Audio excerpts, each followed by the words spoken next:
Oke, ini sekarang kesiapan keluarga. Seperti apa yang perlu dimiliki oleh keluarga untuk mendorong lahirnya kesiapan bersekolah pada anak? Yang paling pertama dibutuhkan anak adalah kehangatan. Kehangatan ketika berinteraksi dan sikap respek orang tua. Jadi, maaf misalnya nih anak bawa spidol ya, bawa alat tulis, itu tembok baru saja dicat, dia gambar.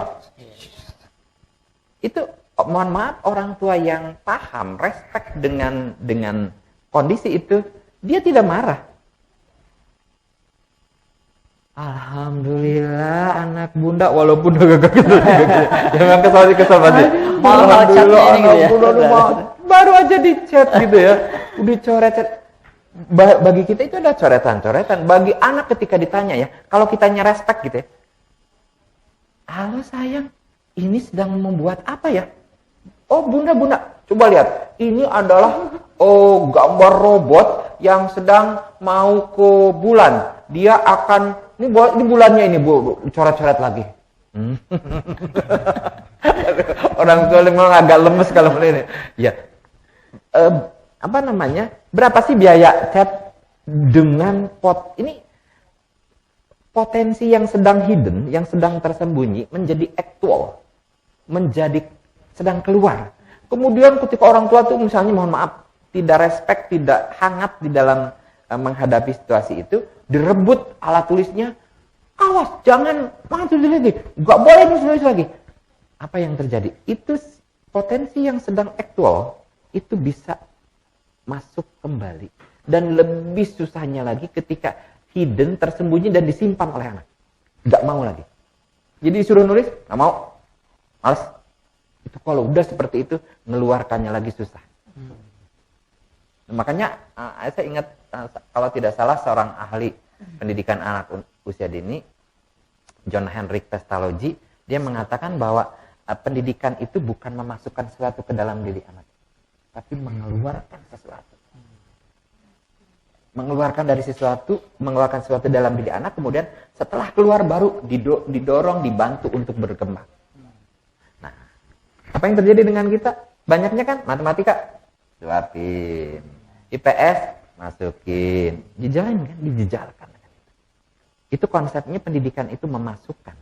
Padahal yang benar pendidikan itu mengeluarkan sesuatu dalam diri anak, yaitu potensi. Nah ini contoh ya tentang kehangatan dan sikap respek. Kemudian yang kedua, bagaimana memberikan dukungan anak untuk menunjukkan perilaku yang otonomi, yang mandiri. Misalnya, bunda, aku lagi ini yang ngelap sendal, ngelap sepatu supaya bersih. Ya, pakai itu, jangan, udah sama si mbak aja. Bayangkan, anak sedang muncul otonominya, kemudian dipakas. Itu bahaya. Itu bahaya sama memenggal sesuatu yang sedang tumbuh, kemudian ini mohon maaf, kalau kita kurang paham dengan pola pengasuhan seperti itu, maka justru akan kontraproduktif jadi anak sedang tumbuh mandiri malahan di-cut. Ya, ini. Kemudian interaksi dan komunikasi yang positif ini ada hubungannya dengan kehangatan. Subhanallah, kamu sekarang sudah luar biasa nih sholatnya, tapi masih agak telat. Akan luar biasa kalau kamu tepat waktu misalnya gitu. Jadi selalu menumbuhkan tanggapan, ucapan-ucapan yang positif, ucapan-ucapan yang membangun harga diri anak. Tidak atau jangan pernah ada ucapan, ada statement orang tua yang menjatuhkan harkat martabat anak. Kamu ini udah dibilangin gitu. Ya. Tadi perasaan bunda ayah sudah memberitahukan. Terus gimana menurut? Ya tadi dia punya alasan, segudang alasan kan. Oh gitu. Biarkan dia berargumentasi dulu. Dia mencari reasoningnya sendiri, mencari alur alasannya apa yang paling tepat. Kita tinggal coba, menurut kamu kalau seperti itu apa dampaknya? Jadi anak diajak berpikir untuk ya, tapi kan Pak tidak cukup waktu untuk ini nanti kan yang itu kan sibuk kamu gini. Memang ya kadang-kadang ada seperti itu ya. Kemudian yang tidak kalah pentingnya adalah yang kelima, mendampingi kegiatan bermain dan belajar anak sesuai dengan tempo dan irama perkembangannya. Jadi kalau anak mengerjakan main yang ini cepat, yang ini malahan ditinggalkan. Nah itu juga orang tua tidak bisa, ini udah mahal-mahal, kamu malah nggak ini gitu. Enggak gitu. Jadi anak punya passion sendiri di dalam bermain ya, tidak dipaksa oleh orang tuanya. Kemudian yang terpenting yang kelima, menghindari target akademik dan non-akademik yang berlebihan. Nah seringkali ini maaf ya, ada orang tua yang masukkan anaknya ke TK. Ya, nanti kamu kalau di TK-nya main-main terus sama nyanyinya itu bilang sama bu guru ya, bu guru kapan belajarnya? Bu guru harus belajar ini. Nah ini mohon maaf, kadang-kadang orang tua sadar atau tidak mengharapkan ada target akademik yang luar biasa pada anaknya. Tapi kalau TK yang paham, target akademik yes, bukan tidak boleh. Target akademik boleh-boleh saja. Di TK matematika ada. Ya, bahkan saya sebagai dosen pengajar Math and Science for Young Children gitu ya, itu matematika anak usia dini itu dari mulai number sense, aljabar, sampai ke data collecting and statistik. Jadi bagaimana anak diajarkan mengumpulkan data, mengolah data, menyimpulkan data, dan mengkomunikasikan data. Bahkan diperkenalkan mengenai statistik, grafik. Itu kalau bu guru yang paham tentang Math for Young Children pasti akan memberikan kegiatan bermain sampai ke level itu. Jadi target akademik yang benar, ya target akademik yang benar, target non akademik yang benar, yang paham betul kadarnya di level mana dan bagaimana proses pembelajaran akademik tersebut. Bukan dengan misalnya kalau main terus ini minta aja bu guru. Atau ada juga bu guru yang gitu ya, bu, agar anak saya nggak main terus sepulang dari TK, tolong kasih PR ya. Kasih PR yang banyak. Nah ini juga kadang-kadang mohon maaf, ini juga adalah bentuk target akademik yang sadar atau tidak sebenarnya mohon maaf agak menjerumuskan anak. Ya, jadi bukan menambah, betul anak saya nih baru 6 tahun membacanya udah bagus, menulisnya udah bagus, matematika sudah bisa kali-kalian. Nah, betul, anak-anak yang kelihatannya skillnya sudah bagus, kelas 1 oke, kelas 2 oke. Tetapi beberapa ahli menemukan begitu masuk kelas 3 sampai ditemukan beberapa anak yang school phobia. Gara-gara di drill ketika di usia dini. Jadi itu dampaknya lumayan berkepanjangan. Nah di sini contoh video sederhana saja ya saya dari YouTube nih, bagaimana anak memberikan bagaimana orang tua memberikan pendampingan sederhana sebenarnya ya. Nih main gini tuh ya. Konsep ini number sense ya. Itu pengenalan warna. Ini number sense, number sense yang bisa sebenarnya sangat sederhana bisa dilakukan di keluarga ya. Kan main begini nggak susah dan nggak juga biayanya mahal gitu ya. Oke, kita lanjut ke ini masuk ke geometrik di matematika. Ini bagi anak tentang ini ya.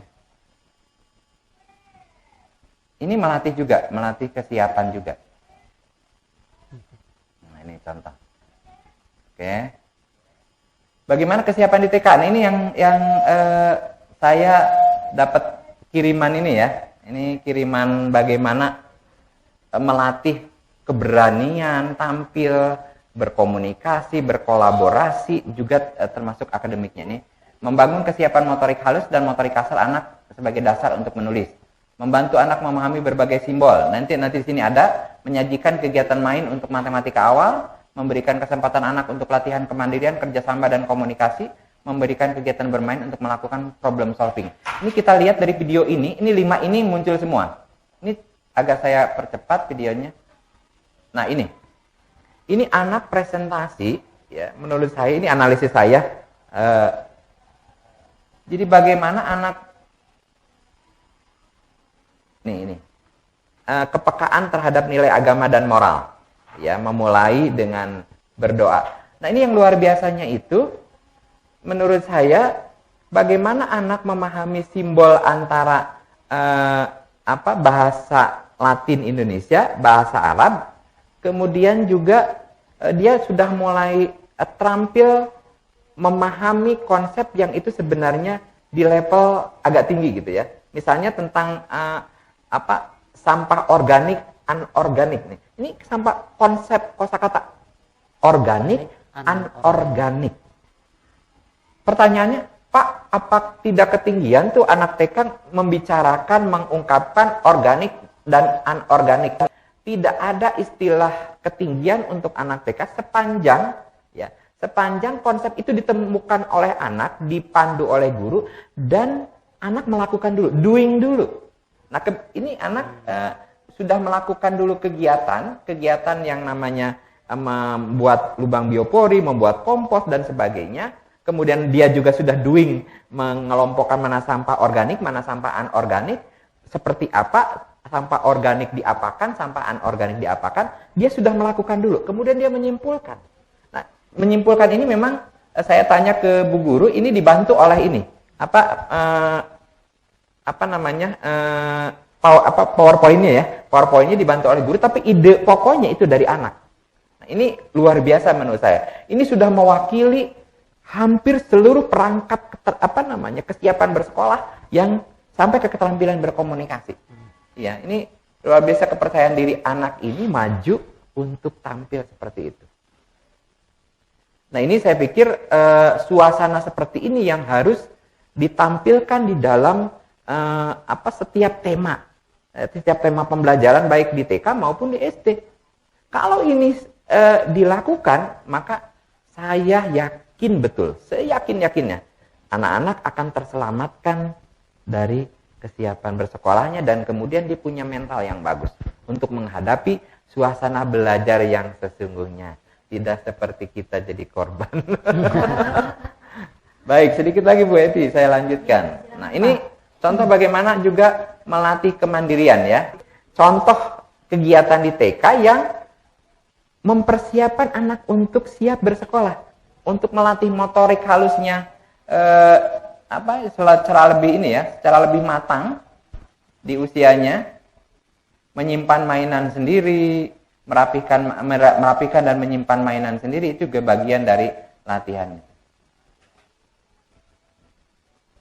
Nanti ada ada ide instrumen ya, instrumen yang standar internasional untuk melihat kesiapan bersekolah. Nanti ada Bunda nanti tinggal checklist anak kita ada di posisi mana. Oke, ya baik Pak. Wah, Masya Allah dapat toolsnya nih ya Pak.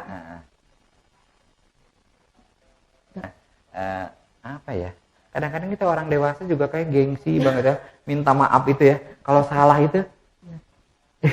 Ini contoh juga dari tidak dilatihnya kita untuk bagaimana meminta maaf ketika kita berbuat salah. Nah, ini contoh, ini betapa pentingnya problem solving. Bahkan, maaf, kalau anak tidak menemukan atau jarang ya anak tidak dihadapkan pada satu masalah itu pasti terutama ketika free play ya, ketika bermain bebas. Tapi kalau ingin masalah itu menjadi tindakan pedagogik seorang pendidik, maka harus diciptakan.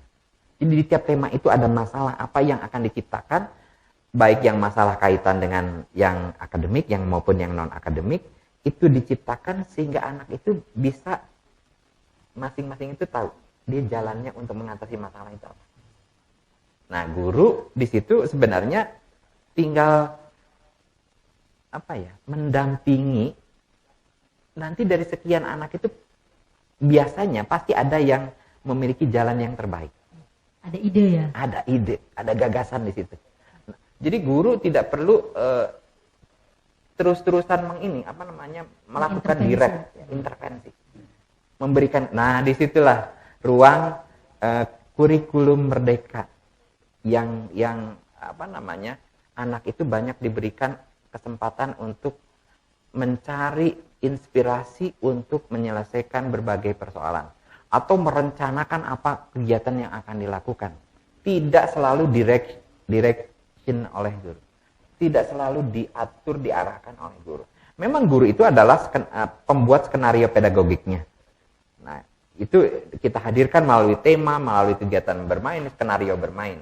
Tetapi ketika anak punya inspirasi lain dan inspirasi itu positif, bagus, maka guru memberikan kesempatan anak untuk membebaskan terkait dengan. Nah, kemudian tadi kesiapan TK, sekarang kesiapan SD. Ini kesiapan sekolah dasar untuk menghadapi anak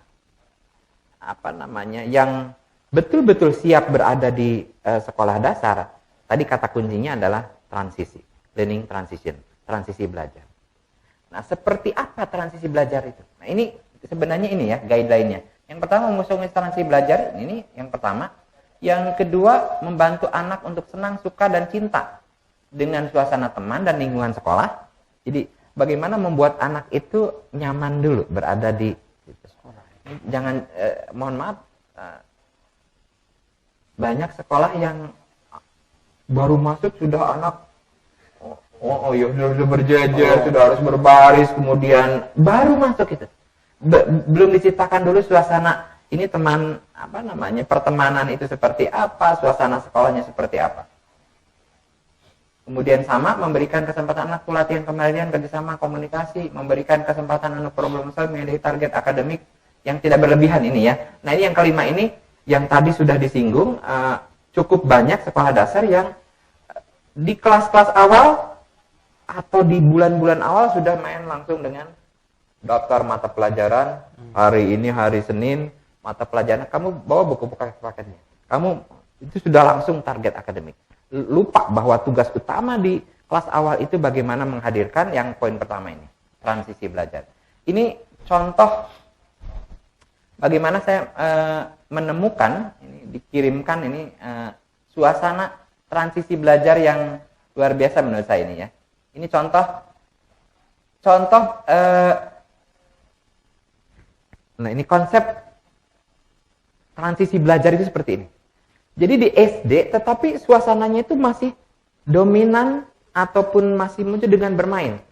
Jadi bagaimana ini sentra bahasa mengejar target anak suka, senang, cinta dan sekaligus mendorong anak mengenal simbol, kosakata.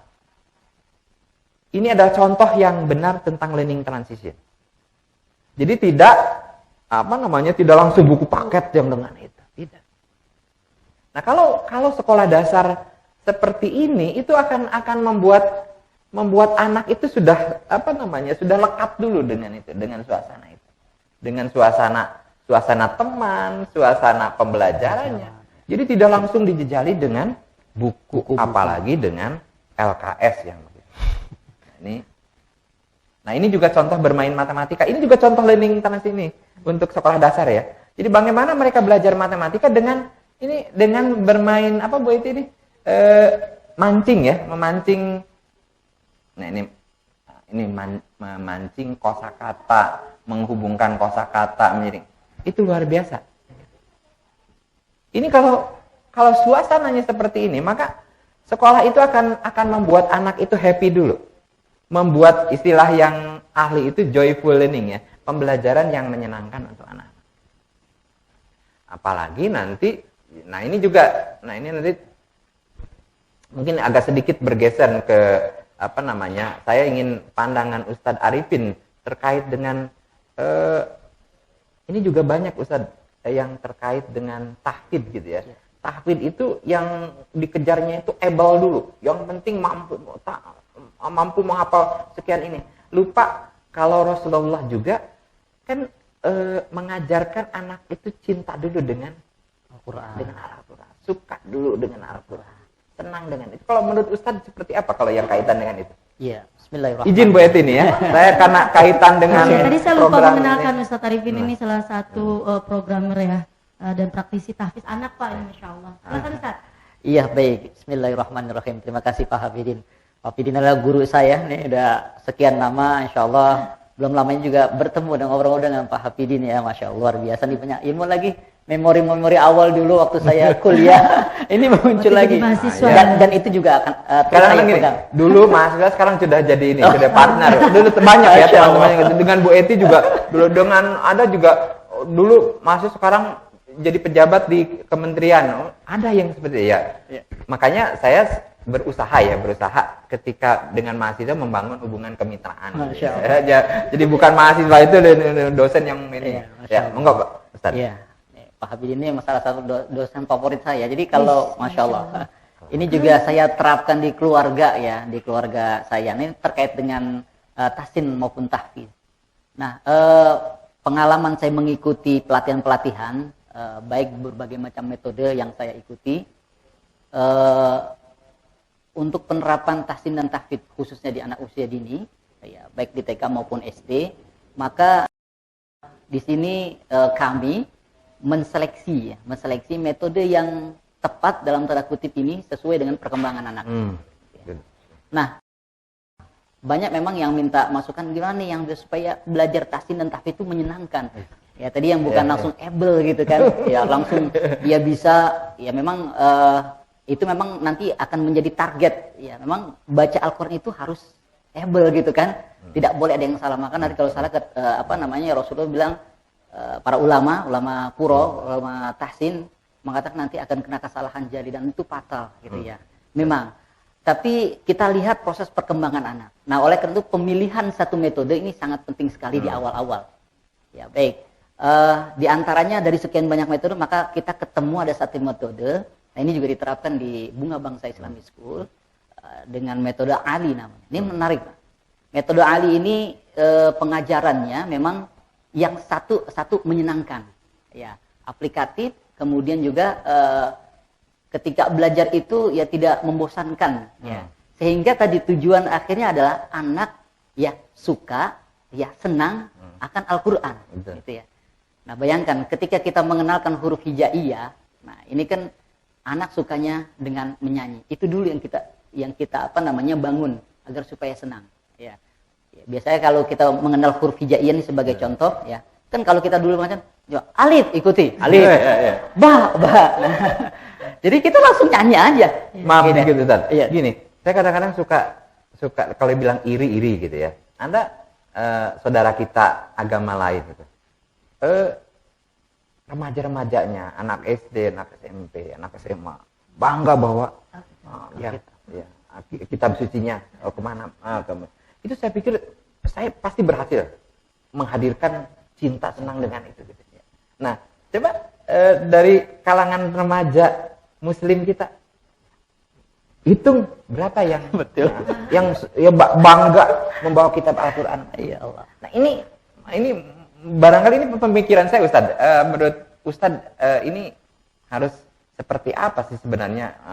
Yang tadi Ustadz memang udah bagus mencari metode yang cocok ya, yang mendorong anak suka, cinta dulu, senang dengan Al-Quran.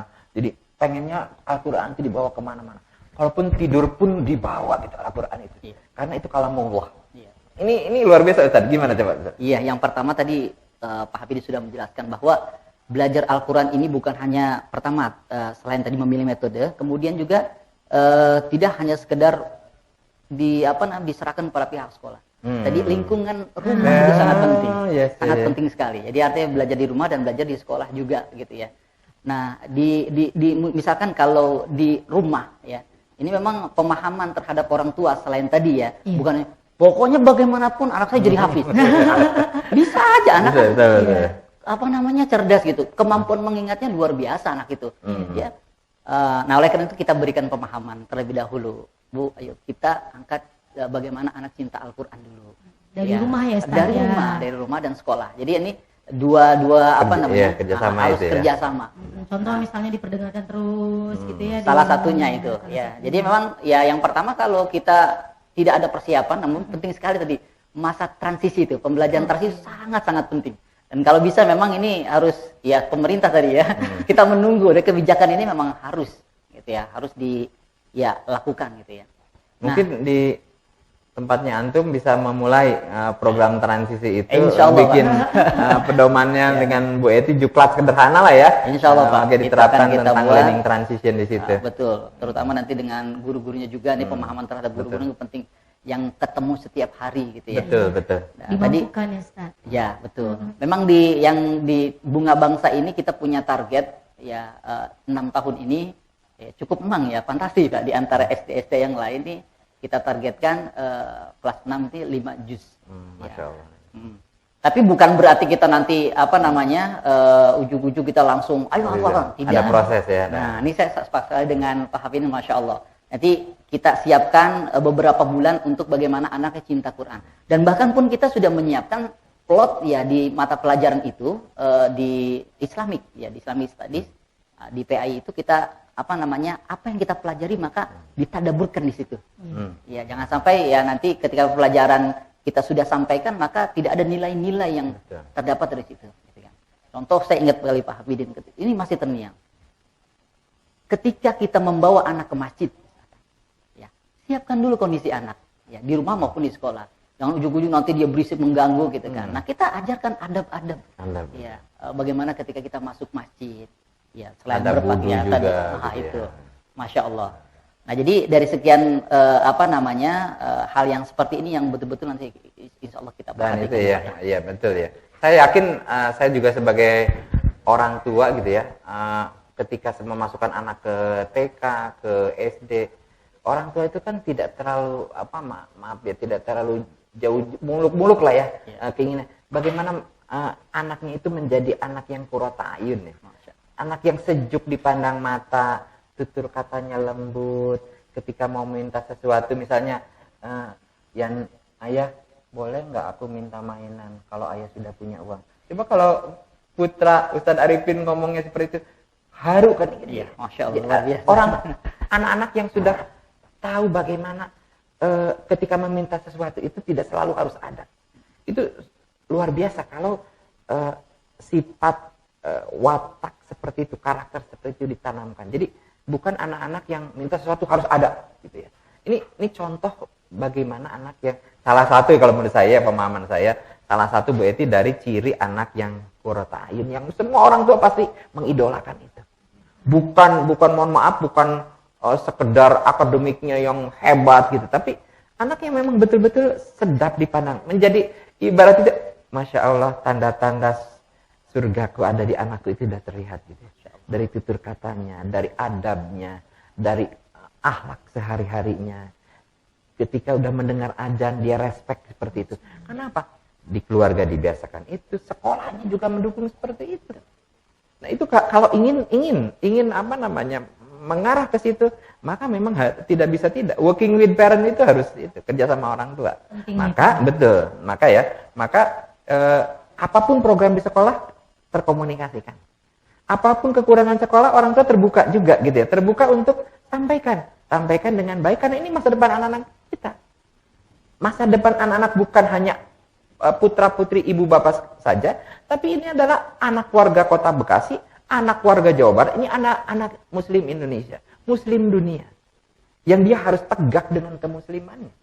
Gitu ya. Apa yang tegak? Bagaimana menjadi seorang muslim, pribadi muslim yang rahmatan lil alamin. Bagaimana menjadi rahmat bukan hanya pada manusia, tapi pada seluruh alam. Dia tidak seenaknya menginjak tanaman, dia tidak seenaknya mencabut tanaman-tanaman. Dan sebab ini contoh ya, tidak seenaknya saja mematikan binatang.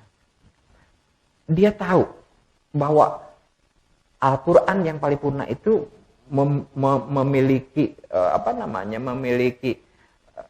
isi kandungan yang luar biasa untuk mengantarkan pemahaman anak. Hablum minallah bagaimana, hablum minannas bagaimana, hablum minallah. Itu yang saya mencoba merefleksikan dari perjalanan 30 tahun lebih ya bekerja di bidang pendidikan. Konsep sekolah yang yang membangun suasana alam pada anak. Back to nature school ya, masih ingat tuh Bu Eti ya. Yeah. Ustadz Arifin yang direkomendasikan oleh para ahli-ahli yang akhir abad ke-18, awal abad ke-19, sekolah lama itu adalah sekolah yang D4C. Datang, duduk, dengar, diam, catat. Gitu. D4C. Itu kan kita termasuk Kesalibin masih Betul, juga mengalami itu kan. masih. D4C, datang, duduk, dengar, diam, catat.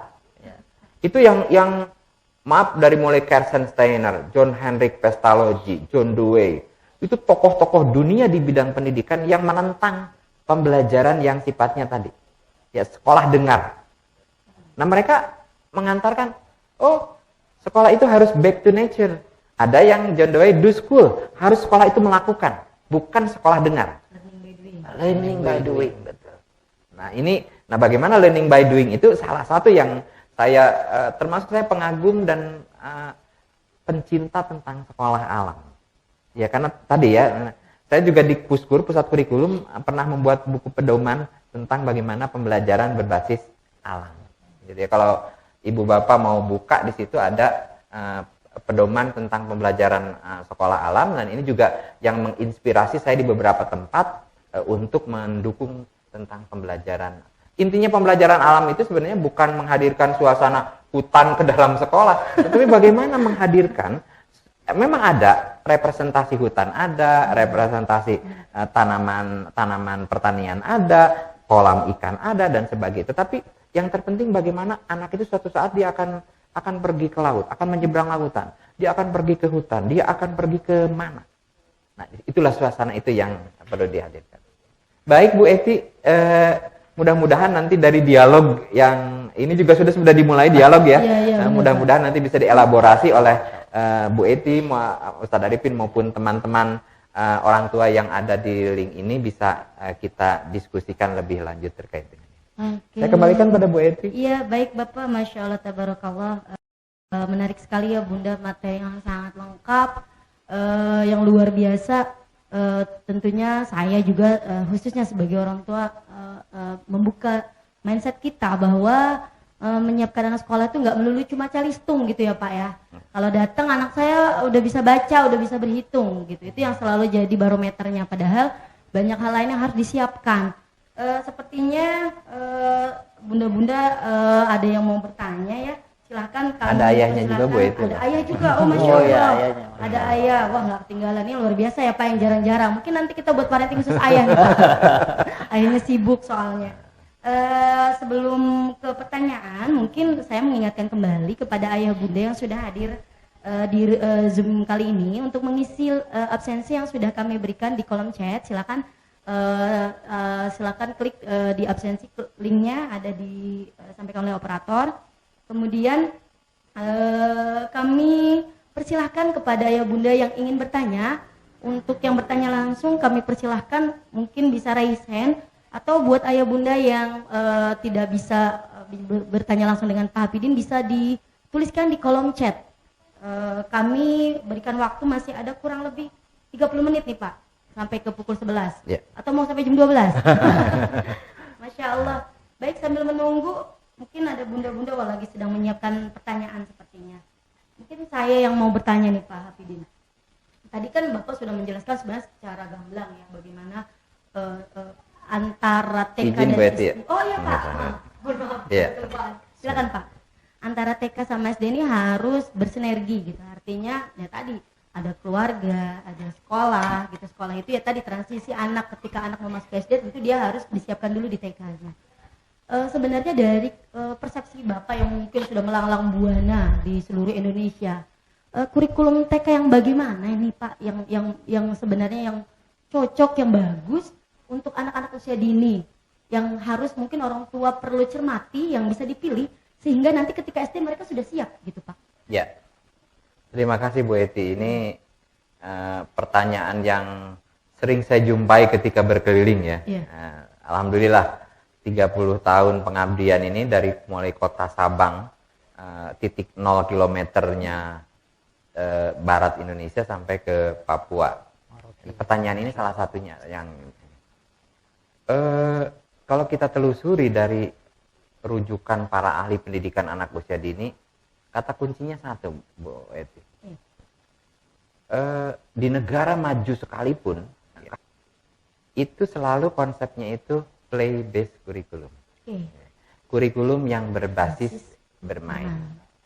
Jadi ruhnya pendidikan di anak usia dini memang harus pada bermain. Nah sekarang bermain yang seperti apa? Kan mohon maaf kalau dalam persepsi awam, ngapain bermain, di rumah juga bisa bermain gitu lah. Iya, Padahal di dalam konstruksi teori ilmu pendidikan atau pedagogik, ya, pedagogik yang di belakangnya C dan S atau di bahasa ini pedagogik gitu ya. Di dalam ilmu pedagogik, bermain itu adalah salah satu konstruksi pedagogis, ya. Artinya aktivitas yang dengan sadar dan sengaja dihadirkan, diciptakan. Jadi bermain itu bukan bermain yang sembarangan. Ciri bermain yang dikonstruksi pedagogis itu ada goal, ada tujuan, ada konten, ada didaktik metodiknya, ada toolsnya, kemudian dan ada assessment yang berbasis pedagogik. Jadi kalau sebuah lembaga pendidikan anak usia dini paham betul bahwa bermain itu adalah bagian dari keterampilan seorang pendidik mengkonstruksi bermain itu menjadi satu proses pedagogis, aktivitas pedagogis. Maka dia akan melahirkan satu bermain yang berkualitas. Bahkan mungkin Ibu Bapak bisa klik di Google ya, Bu Eti juga, Ustadz Arifli juga bisa diklik bermain berbasis konten STEAM. Jadi bermain itu bisa ada konten STEAM-nya, ada konten science, ada konten teknologi, ada konten engineering, ada konten art, ada konten math. Bahkan di dalam artikel yang saya tulis juga bisa diklik di situ, Hapidin R. Slamet gitu ya. R. Slamet itu religion, ya itu pengembangan dari STEAM. Religion, S-nya science, L-nya literasi, kemudian A-nya art, M-nya math, E-nya engineering, teknologi, dan social study. Itu lengkap di situ bahwa dalam satu kegiatan bermain, bayangkan, dalam satu kegiatan bermain yang ada skenario bermainnya diciptakan secara pedagogik, maka di situ 7-8 konten R. Slamet itu religion, science, literasi, teknologi, art, math, engineering, teknologi, social study itu bisa masuk semua di situ. Ini karena kita paham bahwa bermainnya adalah bermain yang menggunakan ilmu pedagogik. Gitu Bu Eti. Masya Allah. Gitu ya. Lengkap ya Pak ya. Jadi memang itu orang tua harus teliti, harus jeli kalau mau anaknya lebih siap lagi. Jadi tidak sekedar memasukkan ke TK cuma sekedar oh ya udah yang penting sekolah. Harus cermat gitu ya Pak ya. Oke baik. Karena kualitas ini akan berpengaruh terhadap pada the golden age itu. Betul. Kalau usia emasnya salah. Oke. Nah ini dampaknya akan berkelanjutan. Oh bahaya itu ya Pak ya. Baik, di sela sebentar Pak sudah ada pertanyaan yang masuk dari orang tua di kolom chat. Mungkin saya bacakan yang pertama dari Bunda Dwi Irma. Bagaimana cara menghadirkan belajar yang menyenangkan di rumah? Karena kadang-kadang kami sebagai orang tua suka secara tidak sadar, rada keras dan sedikit tidak sabar. Begitu katanya Pak. Mengingat sebentar lagi saya mulai mencicil kisi-kisi. Begitu ya Bunda ya? Baik, silahkan. Gimana nih Pak? Wah ini kayaknya pertanyaan buat semua Bunda nih. Yang nyenengin gimana kalau Bu Guru udah pasti ya gitu ya. Orang tua gimana nih ilmunya nih Pak? Pertanyaannya kelihatannya sederhana tapi sulit untuk menjawabnya, Masya Allah. Sulit untuk menjawabnya itu karena memang betul ya. Kesabaran itu kan bagian dari regulasi diri ya. Iya, betul. Artinya ketika kita akan melatih anak melakukan regulasi diri, nah tentunya mohon maaf, orang tuanya lebih dulu sudah bisa melakukan regulasi diri. Kontrol emosinya seperti apa, di situ di dalam regulasi diri juga ada berkaitan dengan kesabaran gitu mah. Memang tidak ada ya, saya belum menemukan kunci untuk menghadapi proses pendampingan, pengasuhan perawatan, perlindungan dan pendidikan pada anak di rumah, kecuali modal yang paling mendasarnya adalah kesabaran. Sabar. Enggak, jadi sabar itu gampang diucapkan tapi luar biasa susah untuk jadi kalau Allah menyanyikan innallaha ma'as-sabirin gitu ya, sesungguhnya Allah itu beserta dengan orang yang sabar, itu luar biasa. Amaliyah kesabaran itu dianggapnya sepele, padahal jadi itu. Jadi kalau sudah Allah mengatakan aku bersama engkau, Ustaz Arifin, kalau engkau sabar. Kesulitan apapun, kesibukan apapun yang Ustaz Arifin pasti kan akan, karena Allah menyatakan sendiri beserta orang yang sabar, maka akan ditolong oleh Allah. Jadi saya pikir ya kunci utamanya memang di kesabaran itu. Yang kedua, kunci utamanya adalah tidak usah jauh-jauh. Yang paling penting Bunda, bagaimana seni berdialog, berkomunikasi dengan anak. Berdialog, berkomunikasi dengan anak. Mohon maaf, ada ayah Bunda, terutama sih kebanyakan dari ayah ya, yang kurang menanggapi ketika anak bertanya, ingin ngobrol, ingin curhat gitu. Respect ya Pak. Nah, respect dengan itu. Ini luar biasa. Kerugian bukan hanya untuk anak, tapi orang tua sendiri. Jadi orang tua yang pandai menjadi pendengar buat anaknya, bukan pandai jadi hanya pandai mengatakan sesuatu, menyuruh anak sesuatu, tapi tidak pandai untuk menjadi pendengar anak-anaknya. Jadi ini luar biasa memang Bunda, ini butuh modal yang tadi awalnya kesabaran, pemahaman kita bahwa anak itu butuh didengar, butuh didampingi. Nah, sudah butuh didampingi, kemudian butuh ketika dia Bunda, aku punya ide, bagaimana kalau kardus ini aku buat ini? Oh, Bunda mau juga, tapi Bunda kelihatannya belum bisa deh, mesti kamu dulu. Nanti Bunda ajarin dong. Jadi kadang-kadang kita yang merendah seperti itu. Ya, oh iya, nanti dusnya begini ya, ini guntingnya. Enggak begitu gitu loh ya. Jadi ini betul-betul diberikan kesempatan untuk seperti itu. Ya. Oh, Masya Allah ya Pak. Ya begitu ya Bunda. Masya Allah, ternyata kuncinya adalah sabar. Walaupun kita punya ilmu, intinya kalau nggak sabar itu susah sekali ya Pak ya. Betul. Ya, jadi ilmu setinggi apapun kalau itu implementasinya. Betul, ya. Kuncinya sabar dan bagaimana cara berkomunikasi untuk menghargai anak. Oke, selanjutnya dari Ibu Raisa ada pertanyaan, apakah tes psikotes mengenai kesiapan anak masuk sekolah dasar diperlukan? Jika iya, seperti apa Pak item-item yang harus disiapkan juga dengan orang tua? Iya, ya. Yang pertama yang harus dicermati untuk sekolah dasar, kalau tesnya itu tentang kesiapan bersekolah, itu ikuti. Tetapi kalau tesnya itu misalnya tes untuk anak seleksi supaya calistungnya skor sekian, membacanya skor membaca sekian, skor menulis sekian, lebih baik kalau saya menyarankan nggak usah milih, nggak usah ikutin di situ. Karena ini mohon maaf akan menjerumuskan anak. Alasannya kan kami yang daftarnya banyak, butuh seleksi. Butuh seleksi bukan untuk standar akademik.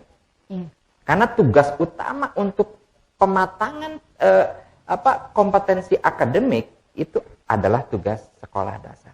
Itu silahkan buka, mau K13, mau yang kurikulum, apalagi di kurikulum Merdeka. Kurikulum Merdeka itu luar biasa ya. Yang kurikulum sudah diperkenalkan 2020-2021 dengan kurikulum prototype. Sekarang kurikulum Merdeka itu lebih soft.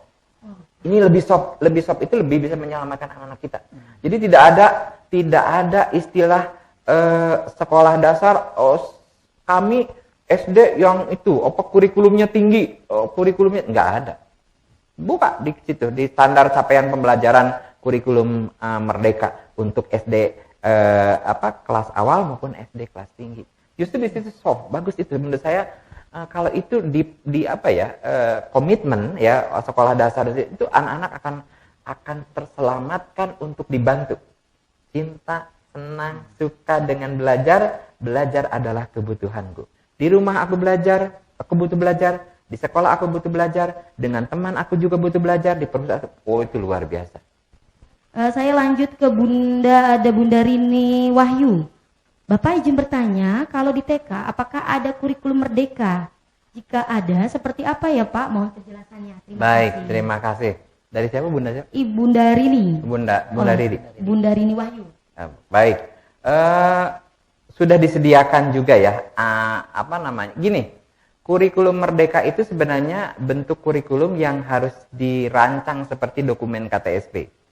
Nah, pemerintah itu hanya menyediakan tadi capaian pembelajaran, acuan prosesnya sampai ke asesmennya.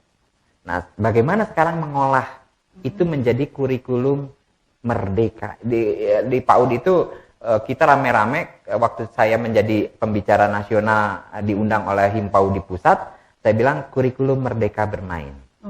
Jadi kurikulum merdeka bermain untuk PAUD itu kita mengistilahkannya itu, yuk kita kembalikan PAUD itu pada girohnya, ruhnya di mana di bermain.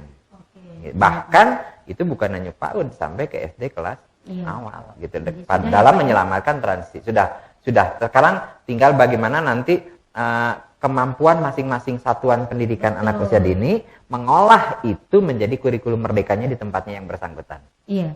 Oke, baik. Artinya sih apapun kurikulum yang sedang digulirkan oleh pemerintah, tetap kembali implementasinya kepada lembaga. Play based kurikulum, lembaga yang mengolahnya. Oke, baik. Terima kasih Bapak, sudah cukup. Sepertinya ada lagi pertanyaan tadi. Oh ya, Bunda Zara yang tadi terlewat. Assalamualaikum, izin bertanya, apakah anak harus sudah pandai berhitung ketika masuk SD? Dari Bunda Zara, Bapak. Iya. Tadi ya sudah disampaikan di penjelasan sebelumnya. Intinya kesiapan bersekolah itu diantaranya memang siap di dalam pra-akademik atau di dalam akademik yang di dalamnya adalah berhitung. Tapi berhitung bukan terletak pada able atau skillnya, tetapi yang perlu diukur itu anak itu suka nggak sih dengan number sense, dengan geometri, nah itu dulu, suka, senang, cinta dengan itu, kemudian nanti baru dilihat dia kemampuannya ada di mana, number sense-nya di mana, pengenalan aljabarnya di mana, sampai ke dia bisa nggak sih mengolah data sederhana gitu ya. Misalnya berapa sih di ruangan ini yang perempuan dengan laki-laki? Nah, kemudian nanti dibuat grafik yang laki-laki, yang perempuan. Itu antara tinggi, rendah, jumlahnya berapa, itu luar biasa sebenarnya kalau di tingkatan sekolah dasar itu paham terkait dengan itu. Banyak banget sebenarnya ya Pak ya, yang bisa yang suka makanan apa, suka susu rasa apa, betul, gitu ya. Sadar sebenarnya anak belum belajar ya. Gitu. Warna bajunya suka apa? Nanti siapa yang warna merah berapa orang di kelas, yang warna biru berapa orang, ya warna putih berapa orang gitu. Itu. Iya, bisa di mana saja. Baik, untuk di kolom chat sepertinya belum ada lagi. Mungkin ada bunda atau ayah yang mau bertanya langsung dengan Pak Hapidin. Masih ada waktu, kami berikan kesempatan. Silakan dibuka saja bunda mikrofonnya, bisa bertanya langsung atau raise hand terkait dengan materi yang sudah disampaikan oleh Pak Hapidin. Oke, sebentar kita lihat, masih ada partisipasi, masih banyak. Ini kelihatan ada di ruangan itu ada Ibu Siti Patonah ini yang akan meriset, melakukan meriset tentang transisi belajar dan ini. Bagaimana Bu Patonah? Iya, Ibu Patonah. Oke. Ada lagi yang mau bertanya mungkin? Silahkan dituliskan di kolom chat. Saya ingatkan kembali untuk ayah bunda yang belum mengisi absensi, silahkan bisa diklik di kolom chat yang sudah kami bagikan link absensinya. Nah, ada yang raise hand nggak ya? Oh, bukan. Bentar. Oke, ini nanti ada door prize nih Pak, insya Allah. Wah, dikasih bocoran duluan. Ada door prize menarik, insya Allah. Walaupun cuma sedikit, mudah-mudahan bermanfaat. Ada lagi di chat, izin bertanya Pak. Sepertinya kalau mau langsung ngomong agak-agak ini nih Pak, mungkin situasinya di rumah belum ada ya. Oke, Ibu Siti Fatona, izin bertanya Pak, keberhasilan suatu program dalam masa transisi itu seperti apa? Pertanyaan, wah ini pertanyaan level Berat ya akademik. pertanyaannya. Berat ini. Keberhasilan program di masa transisi. Oke. Learning Transition Program itu kalau kita telusuri dari berbagai riset para ahli terkait dengan itu, yang pertama itu dua ya garis besarnya. Ya, bagaimana menyelamatkan program yang sifatnya akademik dan program yang sifatnya non akademik. Nah, yang program akademik itu bagaimana? Nah, di dalam learning transition kegiatan pembelajaran yang basisnya bermain, yang sambil menelusuri anak-anak itu sudah matang nggak sih motorik halus, motorik kasalnya untuk siap menulis dan membaca. Di situ dulu gitu. Jadi SD kelas awal itu harus melihat dulu itu di situ. Kemudian yang kedua, kalau dia sudah matang, sudah siap, seperti apa ya tulisan yang dihasilkan oleh dia, bukan atas perintah guru. Jadi yang dibawa oleh dia ketika di PAUD-nya. Ya, jadi mana anak yang sudah jadi tidak ujug-ujug menulis tegak bersambung gitu ya, tidak gitu, dicek dulu di situ. Nah, kalau kemudian sudah ditemukan ini ya mungkin bahasa yang agak ininya itu assessment kebutuhan ya. Jadi sambil mapping mana anak yang masih motorik halusnya saja masih belum siap gitu ya, kelenturan jari jemarinya belum siap untuk ke situ, berapa orang, kemudian anak yang sudah siap berapa orang. Nah, yang sudah siap ini nanti program transisinya apa? Untuk bisa sampai pada pada standar menulis yang diharapkan di sekolah. Nah, tetapi untuk able begini itu, nah ini yang tadi sudah disinggung. Seberapa sih di dalam program transisi itu sekolah membangun anak senang, cinta, suka dengan membaca dan menulis. Di situ diantaranya Bu Patona. Nah, kemudian nanti program yang akademik yang kaitan dengan matematika. Seperti apa program kegiatan transisi pembelajaran matematika yang tadi videonya sudah saya tayangkan. Jadi bagaimana pembelajaran transisi untuk matematika yang membuat anak itu merasa nyaman belajar matematika, merasa kemampuannya itu betul-betul diaktualisasikan, dihadirkan suasana yang dia itu merasa dihargai, merasa potensinya dilihat oleh bu guru. Tidak ada satupun siswa yang di situ. Nah, kalau misalnya itu sudah dilakukan, saya yakin ukuran berhasil atau tidaknya dari acuan-acuan tadi akan dengan mudah bisa menggambarkan, oh ini learning transition program yang benar dan ini yang belum benar. Jadi itu yang yang perlu. Nah, yang non akademik tadi mengikuti apa yang diri ya. Oke, baik. Ya, Masya Allah ya. Sudah sangat lengkap dan jelas. Mungkin ada bunda lagi yang ingin bertanya, silahkan. Ada yang mau secara langsung dengan Pak Hafidin atau boleh kami masih siapkan waktu untuk bertanya di kolom chat. Mungkin sambil menyelani Pak. Tadi kan saya nanya terkait kurikulum TK nih. Ya. Nah, saya dengan judulnya nih. Kalau untuk SD-nya sendiri, nah ini mungkin buat gambaran orang tua yang mau memasukkan anaknya ke SD. Kira-kira SD yang bagaimana nih Pak? Yang harus orang tua pilih, yang mungkin bisa nanti tadi mengembangkan potensi-potensi anak. Iya. Ciri-cirinya seperti apa nih Pak? Iya, sebenarnya sudah beberapa tadi disinggung ya Bu Eti ya. Intinya itu adalah cari sekolah dasar yang tanggap, respect, punya tanggung jawab dengan transisi belajar. Jadi apa tandanya? Tandanya yang paling gampang di sekolah tersebut bulan pertama, kalau perlu 1 semester pertama tidak ada anak itu melihat menyoroti buku gitu ya. Buku diperkenalkan boleh, daftar mata pelajaran diperkenalkan boleh, tetapi suasana pembelajaran itu ya di samping kalau saya sih menyarankan ya walaupun di kurikulum Merdeka itu boleh tidak menggunakan tema, kalau saya justru terbalik. Jangankan SD untuk tematik. SMP, SMA itu justru saya menyarankan tematik. Karena apa? tematik itu sebenarnya pendekatan kontekstual. Jadi keunggulan pembelajaran kontekstual adalah terjadinya meaningful learning, pembelajaran yang penuh makna pada anak. Jadi anak itu kalau belajar Al-Ikhlas misalnya nih, kalau kaitan dengan Al-Quran, Al-Ikhlas itu ada di mana sih Ustadz? Kalau belajar tentang misalnya tentang tumbuhan, belajar tentang Pitagoras itu ada di mana dan untuk apa? Itu kontekstual. Jadi maka tema itu mengikat guru untuk menghadirkan suasana pembelajaran itu menjadi nyata, menjadi real. Sehingga kalau pembelajaran itu pembelajaran itu nyata atau real, maka anak-anak itu akan bisa memaknai pembelajaran itu dalam konteks itu. Maka muncullah apa yang disebut dengan meaningful learning, pembelajaran yang penuh makna, yaitu melalui pembelajaran kontekstual. Kontekstual itu diantaranya menggunakan pendekatan tematik. Jadi di situ Bu Eti kuncinya. Oke, siap. Bapak, coba ya. Oke, sepertinya belum ada lagi yang Jadi itu ya, itu saya tambahkan sedikit. Jadi cermati di situ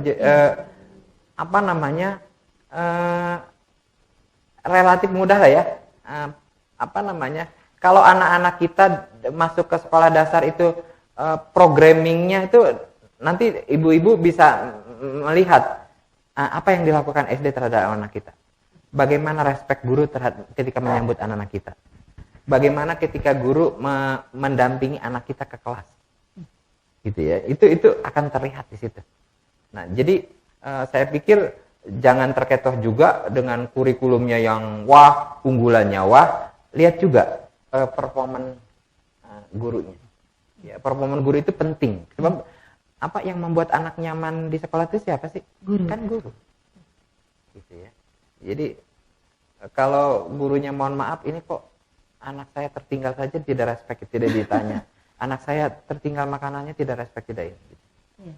Itu yang hal-hal yang kelihatannya sederhana tapi menurut saya itu bisa dicek langsung ya Pak ya, kelihatan ya. Betul. Ada di guru. Oke, baik Bapak, mungkin Bapak ada yang mau ditanyakan mungkin. Ada kuis kapan nih Pak? Ya. Ada sedikit door prize buat bunda-bunda Waduh. yang sudah ikut. Aduh. Saya juga mau ikutan door prize-nya Bu Eti. Oke, kalau Bu Eti misalnya minta saya untuk mengajukan pertanyaan agar dapat door prize gitu ya. Mungkin ini ya, pertanyaan yang paling mendasar apa bentuk pendidikan atau pengasuhan yang perlu dijalankan orang tua ya untuk mempersiapkan anak siap bersekolah. Baik anak yang di TK maupun di SD. Nah, yang bisa menjawab minimal 2, nah itu udah bisa. Mungkin diulangi lagi Pak. Ya. Mudah-mudahan apa bentuk pendidikan pengasuhan yang dilakukan orang tua di rumah untuk mempersiapkan anak siap bersekolah. Boleh anaknya yang di TK, boleh anaknya yang di SD. Silakan. Kalau bisa menjawab 2 itu door prize, silakan Bu Eti. Oke, baik. Silakan ayah bunda yang mungkin sudah tahu jawabannya boleh ketik di kolom chat. Nah, yang tadi menyimak pasti bisa menjawab. Nah, ada door prize, sedikit door prize buat ayah bunda yang berpartisipasi dalam acara seminar ini. Tadi Bapak sudah menyampaikan materinya begitu gamblang. Nah, ini ada sedikit pertanyaan. Kira-kira apa bentuk pengasuhan atau pendidikan yang dilakukan oleh orang tua di rumah untuk menyiapkan anak bersekolah? Seperti itu ya Pak ya? Silakan ayah bunda nanti Pak Hafidin bisa memilih mungkin jawaban yang lebih tepat. Sambil ini langsung Ibu Raisa, sabar dan kesiapan mental orang tua Pak. Oke, terima kasih Ibu Raisa sudah berpartisipasi menjawab. Oke, ada yang lain mungkin punya jawaban lain? Oke, kita mau sebenarnya enak ya kalau masih mungkin ada waktu untuk ini kan bisa masuk ke sedikit pendalaman ya. Iya. Kalau tadi Bu Raisa menyampaikan kesabaran dan mental ya. Iya. Itu bentuknya seperti apa yang realnya, yang konkretnya. Iya. Itu enak nanti menginikannya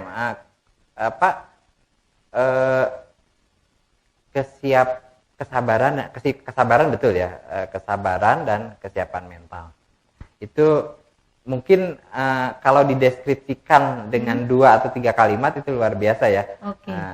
Oke, lanjut ada lagi nih Pak. Nanti Pak Hafidin boleh pilih 3 nih Pak.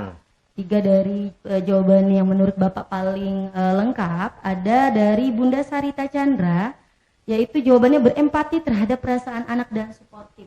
Sportif maksudnya mungkin ya, sportif. Itu Pak. Ya. Mungkin Bagus, ada yang lain. ini Oh, kan bagus, langsung ini Siti kan. Fatona, Bunda Ya. Siti Fatona. Bentuk kemandirian anak di rumah seperti melatih memakai baju sendiri dan lain-lain. Oke. Oke, mungkin ada lagi yang lain yang mau menjawab pertanyaan Bapak. Silahkan, masih ada waktu Bunda. Bunda Zara, diajak bermain sambil belajar, kata Bunda Zara Pak. Oke. Dari Ibu Sandra, pengasuhan yang demokrasi dikomunikasikan dengan anak dan disesuaikan dengan kemampuan anak. Yes. Oke, itu juga lanjut masuk. dari Bunda Eka. Oh, banyak nih Pak. Masya Allah bunda-bundanya nih. Dari Bunda Eka, bermain bersama anak jawabannya. Iya. Oke, ada ayah nih Pak. Masya Allah ada ayah yang jawab, ayah Dodi. Yang perlu disiapkan pertama calistung, mencintai, membaca, menulis, dan berhitung. Ketika cinta akan mudah ke depannya. Begitu jawaban ayah Dodi. Kemudian dari Bunda Nurul Samsia, yaitu mandiri dan berani. Ya, di close Pak atau masih perlu jawaban? Cukup, Sepertinya masih cukup. banyak kan. Cukup ya Bunda.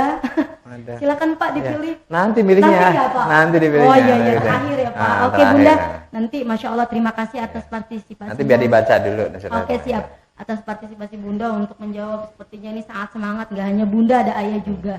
Baik, sekarang di studio sudah menunjukkan pukul 10:58, kurang 2 menit lagi ke arah 11. Seperti janji Mungkin, kita jam Ustaz 11, mungkin Ustaz Arifin mau menambahkan.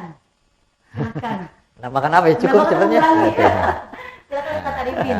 Mungkin sebelum kita tutup, ada yang mau disampaikan kepada ayah Bunda. Justru saya mau bertanya ini. Oh tanya, Oke, Ustaz iya. Arifin mau tanya. Jadi Ya. saya masih ingat dulu ya Pak Hafidin ya tentang suatu ini mungkin konsep ya UNESCO ya.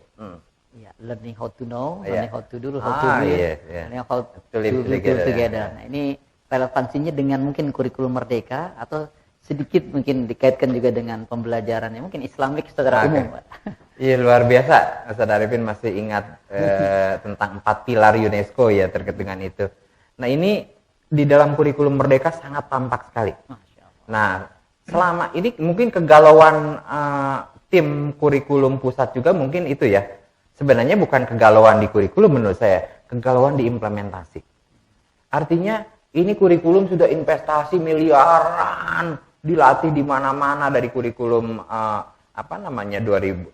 Standar Nasional 2006, kemudian K13, kemudian sekarang kurikulum mereka. Sudah berapa kali inovasi kurikulum dilakukan, tetapi mohon maaf istilah beberapa teman termasuk saya juga suka dengan melihat fenomena itu. Sukanya dalam pengertian dalam tanda petik agak negatif gitu, negatif ketika zona nyaman guru-guru kita tadi. Ya, zona nyamannya itu kalau di sekolah itu sudah ada buku paket sama LKS sudah aman. Zona nyaman. Jadi maaf kalau buku paket itu menjadi referensi itu bagus. Jadi artinya tidak hanya anak itu diajak hanya satu referensi A. Itu anak itu sudah dibiasakan multi referensi. Bahkan anak bisa berselancar mencari referensi di Google Search gitu ya dari situ. Nah, ini untuk agar anak itu tidak hanya berhenti pada learning how to know. Belajar hanya sekedar tahu. Kita itu kan mohon maaf banyak yang hanya sekedar tahu, sekedar disimpan sementara di otak, nanti dipakai untuk ulangan gitu ya. Untuk ulangan. Udah selesai itu close. Bukunya close, di otak juga hilang. Di luar kepala, betul ya, di luar kepala. Akhirnya hilang beneran itu. Itu dipanggilnya nggak bisa.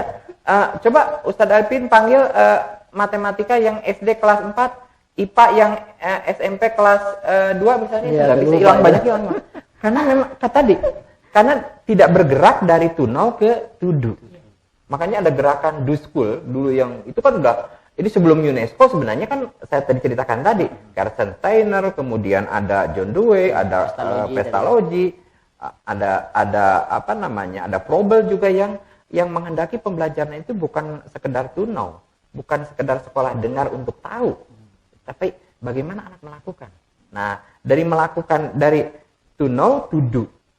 Kemudian dari to do itu, bagaimana pembelajaran itu membangun jati diri anak. Jadi, tanpa belajar saya tidak akan bisa apa-apa. Saya butuh belajar. Sehingga karakter suka, cinta, senang dengan belajar itu akan menjadi to be. Hanya menjadi Pancasila akan membangun karakter apa. Bahasa Indonesia akan membangun karakter apa. Termasuk tahfiz ya. Betul, tahfiz juga akan membangun karakter apa pada anak. Hablum minallahnya seperti apa di dalam tahfiz. Hablum minannasnya pada hablum minal alamnya seperti apa. Di situ akan terbantu tubinya. Nah, dari tubi ini baru masuk ke taklim. Taklim, to live together. Untuk to live together itu ya dalam bahasa agama Islam amar ma'ruf nahi munkar. Berani untuk itu. Maka untuk amar ma'ruf nahi munkar salah satu kemampuannya adalah kemampuan taklim. Ya, jadi bukan hanya tadabur tapi juga sampai menyampaikan. Baligul ani walau ayat. Sampaikan dari itu walaupun hanya paham satu ayat Al-Quran, satu hadis, tapi kalau itu akan menjadi bukan hanya investasi di dunia, tapi juga termasuk mungkin mengintervensi ketika seorang ayah yang makan berdiri, kemudian tenaga protes. Itu sudah live together. Betul ya, itu sudah to live together. Sudah to live together ya, sudah bagaimana membangun harmonis bahwa orang itu tidak itu sudah amar ma'ruf nahi munkar gitu ya, masuk ke situ ya. Masya Allah. Begitu Bu Eti. Ada sedikit yang saya simpulkan dari apa yang sudah disampaikan oleh Bapak. Artinya untuk menyiapkan anak sekolah itu, anak yang siap sekolah itu seperti apa sih? Ya, yang harus dilakukan anak-anak yang menunjukkan kemampuan akademik dan non akademik yang cenderung stabil, dinamis dan cenderung progresif ya Pak ya. Kemudian mudah beradaptasi, bergaul, dan mudah mengendalikan emosi. Serta yang terpenting adalah memiliki minat belajar, itu yang utama.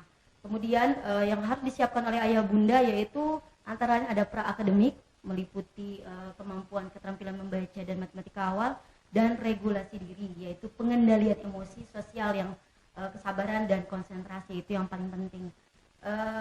Selain itu tentunya komponen yang paling penting untuk menyiapkan anak sekolah ini tidak hanya dari sekolahnya saja, tapi harus dimulai dari keluarga, dari lingkungan keluarga yang utama, kemudian dari lingkungan masyarakat sekitar, dan yang terakhir adalah lingkungan, yaitu regulasi pemerintah yang mungkin mendukung bagaimana menyiapkan kegiatan sekolah pembelajaran yang menyenangkan. Seperti itu kurang lebih ya Pak ya. Saya rasa luar biasa hari ini.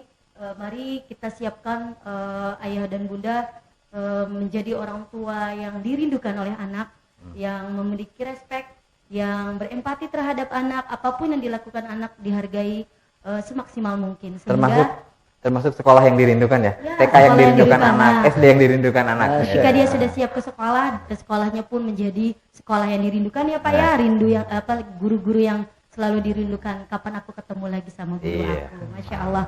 Baik, saya rasa hari ini sudah sangat panjang sekali, sangat lengkap sekali. Mudah-mudahan yang terpenting adalah implementasi ya Pak. Gitu, ilmunya sudah ada. Mudah-mudahan apa yang sudah didapat hari ini dapat bermanfaat buat kita semua. Amin.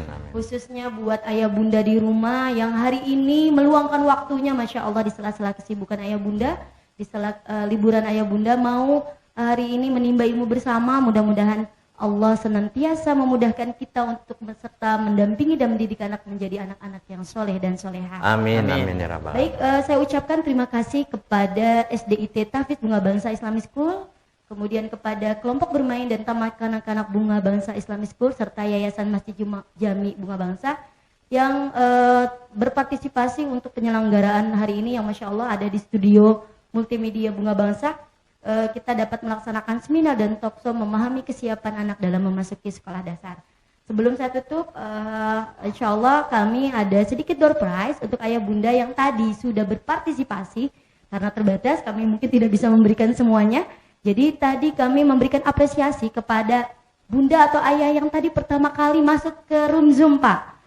Saya nggak tahu tadi operatornya mungkin Bu Ina, nanti bisa dikomunikasikan ke Ibu Yanti di nomor telepon 0813 2436 5678. Mungkin Bu Ina bisa bantu saya untuk menuliskan di kolom chat untuk nomor Bu Yanti bagi orang tua yang tadi masuk ke link Zoom pertama kali. Kemudian ada 5 penanya nih Pak. Masya Allah tadi sudah ada sebentar, tadi sudah ada Bunda Dwi Irma, kemudian ada Ibu Reisa, kemudian ada Bunda Rini Wahyu, kemudian ada Bunda Zara, Bunda Siti Fatona. Nah, 5, iya, dan Bunda Siti Fatona. Insya Allah akan mendapatkan door prize dari kita.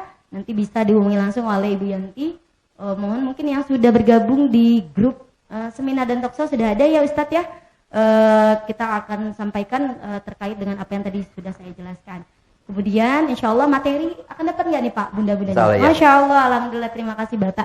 Mudah-mudahan nanti bisa dibaca-baca lagi bunda di rumah, bisa dipelajari lagi apa yang sudah disampaikan oleh Bapak. Kemudian ada lagi bonus apa nih Pak?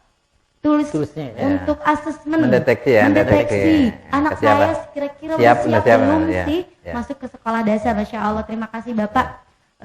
Sudah ada tulisnya, mudah-mudahan bisa membantu ayah bunda yang masih mungkin bingung anak saya sudah siap apa belum, seperti itu ya Pak ya. Baik, nanti semua materi tersebut akan kami share di grup seminar dan talkshow yang sudah kami buat. Kemudian terakhir untuk yang tadi Pak, nanti mungkin bisa dipilih 3 penanya terbaik yang sudah menjawab dan berpartisipasi atas pertanyaan yang telah disampaikan oleh Pak Hafidin. Baik, Ayah Bunda, Pak Hafidin, Ustaz Arifin mohon pamit ya. Terima kasih banyak. Terima kasih atas ilmunya. Semoga menjadi jariah untuk Bapak. Amin. Sehat-sehat selalu Bapak. Amin. Selamat semangat terus untuk membantu kami guru-guru di seluruh Indonesia yang senantiasa mencoba mendidik anak-anak dengan hati dan keikhlasan yang luar biasa. Baik, dari saya cukup Bunda. Saya Eti Solihat. Terima kasih banyak atas partisipasi ayah bunda hari ini. Mohon maaf apabila dalam penyelenggaraan seminar dan talkshow ini ada kekurangan dan ada yang kurang berkenan di hati ayah bunda. Mudah-mudahan Allah senantiasa meridhoi langkah kita dan memudahkan setiap urusan kita. Mari kita tutup acara ini dengan doa. Subhanakallahumma wa bihamdika asyhadu an la ilaha illa anta astaghfiruka wa atubu ilaik. Wassalamualaikum warahmatullahi wabarakatuh.